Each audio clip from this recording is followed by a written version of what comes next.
Hey friends, welcome to my YouTube channel. I'm Deborah Cheek, affectionately known as The Believing Wife, and I'm so glad that you've joined me for this series called Unconventional Marriage Advice. In this series, I'm sharing the type of marriage advice that I wish I would have been given before I said I do over 20 years ago. If you're married, this advice might resonate with you. But if you aren't married, I hope that you take these messages to heart and apply them so that your path might be a little easier than ours was. So let's get started.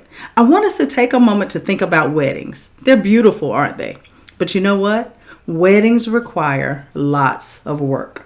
There are months or years of planning to ensure that you have the perfect venue, beautiful decor, and a meal that is beyond your expectations. There's so much thought and intentionality that goes into determining who will be in the wedding party, what the colors will be, and where we will seat all of our guests.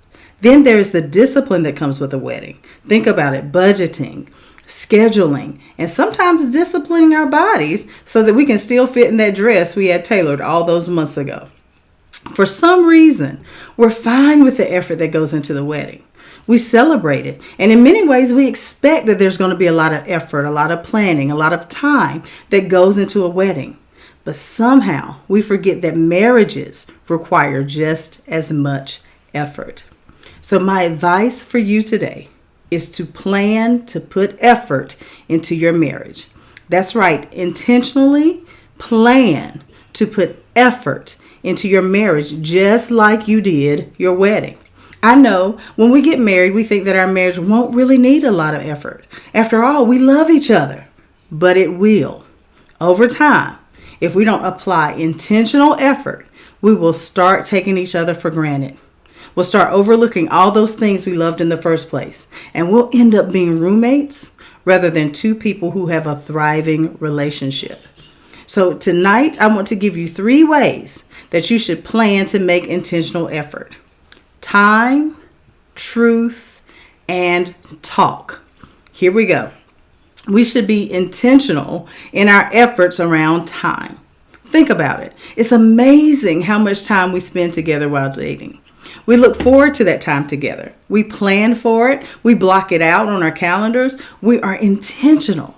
Somehow, though, after we get married and spend even more time together, we can fall into the trap of sharing the same rooms, the same space, but not really spending quality time together.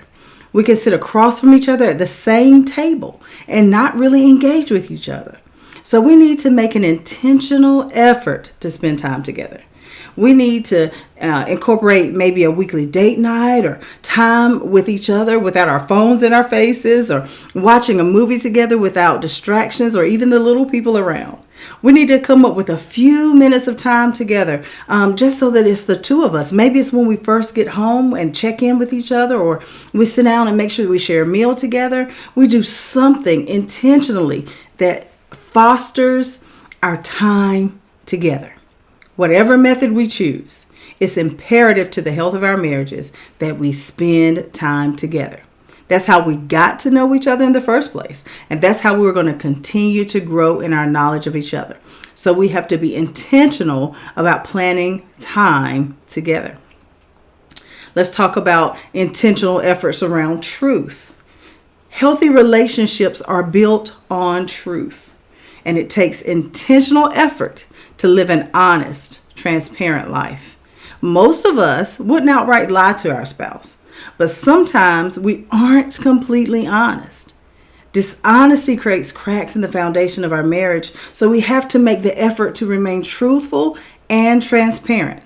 That means we don't hide purchases in our trunks or try to get to the Amazon packages before our spouse gets home. That's dishonesty. And maybe it seems harmless to you, but it isn't. It calls your credibility and your character into question, and it's just not worth it. Intentional honesty also means that we don't say that things are okay or that things are fine when we know that they aren't.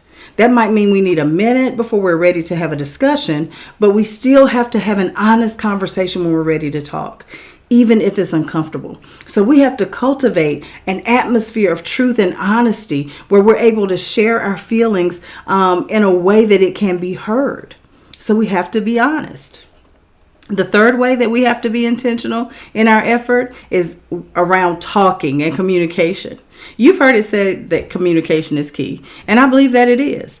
We have to make the effort to keep the lines of communication open in our marriages. From discussing the events of our day to having hard conversations, communication is a must.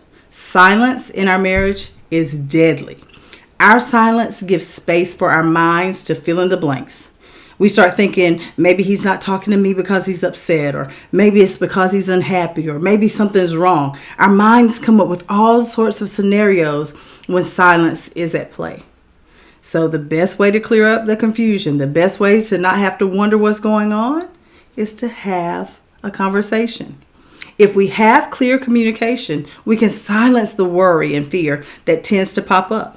But we have to intentionally cultivate healthy communication.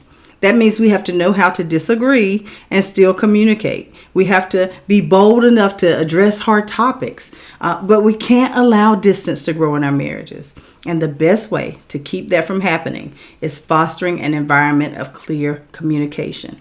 The common thread through all of these, time, truth, talking, is intentionality.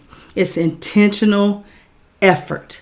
And you don't think that you're going to need to apply effort and be intentional when you're standing at that altar. But to survive, to thrive, to have a lasting, loving, healthy marriage, you're going to have to put intentional effort in. So I've given you 3 ways in this series on unconventional marriage advice to put intentional effort into your marriage. Hopefully, this will serve you well. It may be uncomfortable, but your marriage is definitely worth the effort. So until next time, make sure that your notifications are on and join me back here on the channel next Wednesday for the next installment of Unconventional Marriage Advice. And remember, change wives, change lives.